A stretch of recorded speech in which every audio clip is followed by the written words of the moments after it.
শতবর্ষে Barrackpore Manmathanath boys high school. Barrackpore অঞ্চলে বহু পুরনো একটি school Barrackpore Manmathanath boys high school. এবছর তারা শতবর্ষে বিভিন্ন অনুষ্ঠানে তাদের শতবর্ষ পালন করবে। 2 তারিখ অর্থাৎ বৃহস্পতিবার তারা একটি বর্ণাঢ্য শোভাযাত্রা ব্যারাকপুর বারাসাত রোড ধরে এলাকা পরিদর্শন করে। প্রদীপ পাল উপস্থিত থাকবেন 5ই জানুয়ারি সন্ধ্যে 6টার কীর্তন সঙ্গীতের অনুষ্ঠানে। 5ই জানুয়ারির উপস্থিত থাকবেন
দুপুর 2টোয় লীলা কীর্তনের যে বিষয় নিয়ে শিল্পী সঙ্গীত পরিবেশন করবেন সেটি হল বিষ্ণুপ্রিয়া বিবাহ।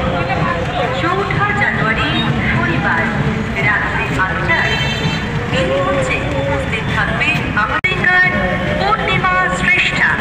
হ্যাঁ, অবশ্যই মনে রাখবেন 4 জানুয়ারি রাত 8টায় লোকনাথ ব্রহ্মচারী বাবার 134তম সঙ্গীত পরিবেশন করার জন্য উপস্থিত থাকবেন সুদূর বম্বে থেকে আগত সকলের প্রিয়